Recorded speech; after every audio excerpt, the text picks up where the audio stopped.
던지는 질문이 이게 무슨 시츄에이션인지 오시게 된 컴플리케이션이거든요. 딜레마의 형태로 나타나요. 시츄에이션이라는 게 나오거든요. 이 질문에 대답을 해야 되는구나.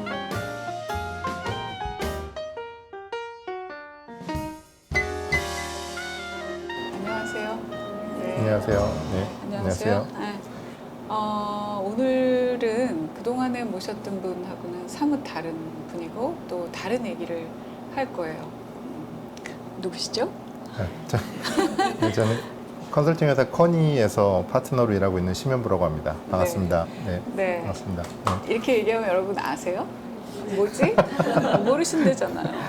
예. 그 경영 컨설팅 회사라고 하고요. 그 회사를 도와주는 회사의 코치 같은 역할 그런 회사고요. 네. 유한회사에서는 임원들을 파트너라고 부르는데 몇몇 직종이 임원 대신에 파트너라고 말을 하는 데가 있죠. 변호사 같은데. 법적으로 유한회사인 경우 네. 뭐 로펌이라든지 네. 뭐 회계 펌 뭐 저희 같은 경우도 그렇고요. 네, 그렇습니다. 네. 그래서 이제 그동안의 성화지수에서는 어른의 성장에 도움이 되는, 그래서 조금 속세하고는 떨어져서 마음을 들여다본다든지 뭐 공부를 한다든지 이런 얘기를 주로 했는데요. 우리가 살아가는 곳이 속세잖아요. 그래서 이 세상도 좀 아시면 좋을 것 같다. 그런데 평소에 이런 얘기를 많이 듣기는 하되 나의 관심사는 아니었을 것 같은 기업들의 얘기, 경영 얘기를 이제 모시고 해보고자 합니다. 그런데 아까 이제 그냥 커니라고 그러셨잖아요. 보통 네, 우리 알고 네. 있기는 에이티 커니 이렇게 얘기하잖아요. 네. 올해 브랜딩을 바꿨어요. 바꿨어요. 그 에이티 커니 뭐 사람 이름이고요. 앤드류 토마스 커니 이제 시카고에 그 컨설팅 펌을 만들면서 자기 이름을 이제 최애나 책방처럼 앤드류 토마스 커니 에이티 커니였는데 네. 올해 이제 다시 리브랜딩을 했습니다. 네. 그러면 이제 아까 파트너라고 그러셨는데 보통의 회사들의 직급으로 얘기를 하자면 어떻게 되세요? 이제 뭐 익숙하지 않으신 분들도 계셔서 이제 저희는 이제 전무라고 부르고요. 네. 저보다도 높으신 부사장급도 계십니다. 네. 그러면 제가 이제 전무님으로 부르겠습니다. 네. 전무님은 그러니까 컨설턴트. 네. 얼마나 오래 하셨어요? 저는 2000년에 이제 2000년에 컨설팅 회사를 입사를 하면서 제 이제 네. 직장 생활을 시작을 했고요. 중간에 MBA를 2년 갔다 온 기간이 있었고요. 그러니까 일을 하다가 예, 네. 일을 하다가 이제 뭐 지금도 그렇지만 그 당시에는 이제 컨설팅 회사를 다니다가 MBA를 가는 경우가 되게 많았고요. 회사에서도 장려를 많이 했었고.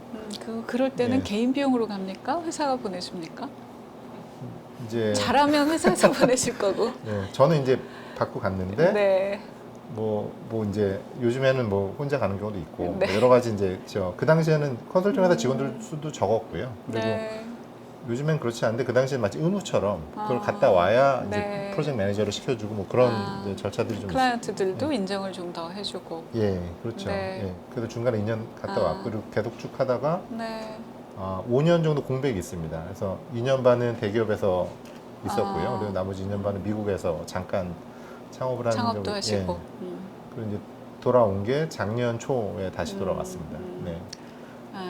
그러시군요. 그러면 이제 5년 만에 다시 컨설턴트로 복귀를 하셨는데 네. 뭐가 이렇게 변화가 느껴집니까? 네, 많은 변화가 있었던 것 같고요. 네. 그래서 우선은 굉장히 이게 많이 뭐 여러 스펙트럼의 회사들이 많이 생겼고 경영 컨설팅 안에서도 뭐 한국 분야가. 회사들도 생기고 네. 뭐 분야도 예, 있고 예, 예. 뭐 여러 그래서 굉장히 이제 예전보다 많은 분들이 저희가 무슨 일을 하는지 아시고 또 저희 업무도 좀 많이 다양해진 것 같습니다. 네. 전통적인 경영 컨설팅 분야 말고도 여기저기 다른 분야에도 다 컨설팅이라는 게 되게 많이 네. 대중적으로 그렇죠. 쓰이고 예. 있는 것 같아요. 네, 맞습니다. 이 각 분야들마다. 네. 그 얘긴즉 저는 그거 고무적으로 보는데 이 생각에 아이디어에 이제 지불할 의사가 있다. 그러니까 무형의 것에 대해서 이제 점점 사람들이 인식을 하고 거기에 보상을 한다라는 네. 게 자리 잡아가는 것 같은 네. 그런 변화가 좀 느껴집니까? 네, 그게 이제 경제가 성숙하는 그쵸. 과정이라고 생각을 하고요. 그렇죠. 네. 뭐 많이 말씀하시는 아. 게 커머더티, 그러니까 네. 이제 1차 농산물 사회에서 네. 프로덕트 사회로 가고 네. 그건 이제 제조업이죠. 아하. 그 다음에 이제 서비스, 그 다음에 이제 익스피리언스라고 하더라고요. 네. 경험. 그러니까 서비스보다 조금 더 높은 단계가 익스피리언스인데 요즘에 고객 경험이라는 얘기 되게 많이 이제 흔한 용어가 네, 됐고요. 많이들 들으시죠? 고객 네, 경험. 고객 경험이라는 단어가 아마 지난 5, 6년 동안 제일 많이 사용되는 단어일 겁니다. 아마 네. 이런 기업계에서. 그래서 그런 경험, 서비스보다 조금 더 높은 것 같아요. 경험인 것 같아요. 이런 저희 같이 일하는 회사의 임직원분들께서 저희랑 정해진 기간 같이 일을 하면서 무언가를 경험을 하시고 그리고 저희가 나가더라도 그 경험이 남아서 회사를 조금 더 좋은 방향으로 바꾸는 그 경험 때문에 네. 그래서 저희는 경험을 드린다고 생각을 하고요. 아하, 네. 애초에 하시는 일이. 네, 저희의 어떤 드리는 이 딜리버리의 포맷이 그러니까 전달하는 어떤 그 저 패키지가 네. 서비스와는 조금 다른 경험이지 다르게. 않은가 예, 그런 생각을 하고 있습니다. 네. 그러니까 그만큼 뭐랄까 요구사항도 점점 이제 수준이 높아지고 또 드는 생각은 아니 자기네 회사의 일을 자기네가 해결하면 되지 왜 바깥에? 어떨 때 컨설팅 회사를 놓고 합니까? 저희가 저희는 이제 일을 프로젝트라고 부르거든요. 이 프로젝트를 의뢰를 받으면 가장 먼저 던지는 질문이 이제 세 가지 질문이에요. 그러니까 그 클라이언트 사에 저희끼리요. 네, 예, 저희 예. 어떤 마음속과 저희 내부 팀원들이 딱 네, 이제 뭘 맡으면 누군가가 뭔가를 이렇게 의뢰를 예, 하시면 예. 세 가지거든요. 세 가지 포인트인데 질문. 근데 첫 번째가 이게 무슨 시츄에이션이지? 그러니까 시츄에이션이 있어요. 그러니까 이 저희한테 오시게 된 클라이언트가 저희한테 오시게 된 상황이 때까지의 백그라운드가 어떤 상황이었는지를 한번 네. 이렇게 좀 보고요. 이제 방금 말씀하신 거는 이제 그게 이제 컴플리케이션이라고 하거든요. 어허. 무언가 자기들이 하실 수 있죠, 당연히. 자기들도 리소스가 있고 자기들의 문제를 해왔던 일이고 자기들이 할 수 있는데 저희한테 오게 만든 포인트가 뭐냐, 그게 그게. 컴플리케이션이거든요. 네. 그게 이제 저희한테 돈을 주시는 이유고요. 그거는 이제 대부분 딜레마의 형태로 나타나요. 그러니까 예를 들어서 마케팅 예산은 적은데 엄청나게 큰 임팩트를 만들고 싶은데 조금 고민해보면 그런 방법이 있을 것도 같은데 내부에서는 아이디어가 안 나오니까 맡긴다든지 그러니까 뭐 이런 이거 딜레마죠. 돈은 없는데 큰 노출을 하고 싶다든지 그러니까 예를 이제 들면, 상황이 네. 그 컨설팅 회사를 두드리는 첫 네. 번째는 상황이 이제 딜레마. 네. 네, 그리고 어떤 그쵸 그 네. 핵심 복잡성 예예. 그게 있고 네. 그거를 이제 저희가 그거를 이해하려고 노력을 하고 생각을 계속 하다 보면 거기서 이제 키 퀘스천이라는 게 나오거든요. 네. 아 그래서 이번 프로젝트에서는 이 질문에 대답을 해야 되는구나. 그러면 예. 그 질문은 꼭 클라이언트가 주는 게 아니잖아요. 그죠? 네 맞습니다. 그리고 예를 예. 들면 클라이언트는 문제가 A라고 얘기를 해줬는데 네. 오리엔테이션을 해줬는데 이제 딥답하고 공부를 해보니까 그게 아니라 문제는 B네 일 수도 있는 거죠. 맞습니다. 네. 예. 그게 이제 다시 문제를 재정의하는 과정이고요. 그 흔히 다릅니다. 그거는 굉장히 다르고요. 그거는 뭐 사람도 마찬가지인 것 같아요. 네. 자기가 무언가를 엄청나게 고민을 하고 뭐 그것 때문에 마음도 아프고 뭐 한데 나중에 몇 년 지나 생각해 보면 내가 고민한 그 질문이 잘못된 질문인 경우가 되게 많지 않습니까? 딴 데 네. 가서 다른 번지수가 틀린 예, 데서 예. 그런 경우가 많이 있는 것 같아요. 네. 그래서 저희는 이제 그 과정에 굉장히 공을 많이 들이고요. 그 컴플리케이션을 딱 집어내서 키 퀘션을 잡는 게 임원들의 굉장히 중요한 역할이고 네. 키 퀘션이 잘 잡혀야 그게 문제가 잘 제대로 그렇겠죠. 풀려나가는 시작점이 되는 네. 것 같습니다. 그러니까 네. 결국 클라이언트가 이제 뭐 적지 않은 비용 예산을 들여서 이렇게 찾는 거는 지금 딜레마 상황에서 이걸 어떻게 풀어야지 해법을 기대하기 때문이고 근데 해법이 제시되기까지는 이제 그 앞에 그런 단계들이 있는 거죠. 네, 그죠? 네. 그러면 그런 능력은 어디서 오는 거예요? 그런 능력은 저도 그게 항상 궁금했거든요. 왜냐하면 저희가 이제 직원들을 뽑을 때 네. 케이스 인터뷰라는 걸 해요. 예. 케이스 인터뷰는 뭐 그 사람이 모를 거라고 생각되는 질문을 던져요.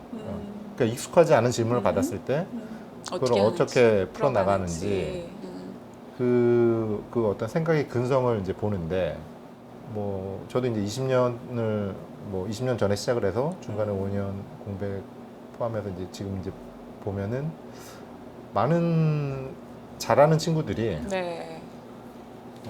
공통점은 그 독서를 많이 하는 아. 사람인 것 같고요. 그러니까 이게 역시 뭔가 여러분 책이 중요하대요. 제가 책방에서 그런 말씀 드리는 건 아니고요. 그러니까 독서보다 사실 조금 더 근원적으로 얘기하면 경험의 폭이거든요. 경험의 폭이 넓은 사람이 그런 문제 해결 능력이 있는데 경험의 폭은 사실 사람이라면 대동소이할 수밖에 없어요. 우리는 다 한정된 시간을 살아가는 사람들이기 때문에. 근데 독서는 짧은 시간에 굉장히 다양한 경험을 하게 만들어주는 그 힘이 있는 것 같아요. 근데 네. 그게 영상과 독서의 차이가 있는데 독서는 조금 더 적극적으로 생각을 해야만 책 한 권을 끝낼 수 있고, 그러니까 영상은 그냥 가만히 앉아도 끝낼 수가 있는데 그런 적극적인 간접 경험을 많이 한 사람들이 문제 해결 능력이 탁월한 것 같다는 게 제 관찰인데. 그러면 네. 책을 읽었어요. 그거하고 내가 문제 해결을 하는 거는 어떻게 연결이 되는 거예요? 사실 간접적으로 연결되고요. 그게 이제 제가 이걸 왜 네, 여쭤보냐면 네, 네. 왕왕 제가 뭔가를 잘 했어요. 근데 질문을 받아요. 당신은 어떻게 해서 그걸 잘해? 근데 그걸 내가 왜 잘하는지를 일단 본인이 안다. 그리고 내가 아는 거를 상대방도 알게 한다. 이건 또 다른 문제예요. 네, 그래서 맞습니다. 여쭤보는 예. 어떤 책 자체가 답을 주진 않죠, 전혀. 그렇죠.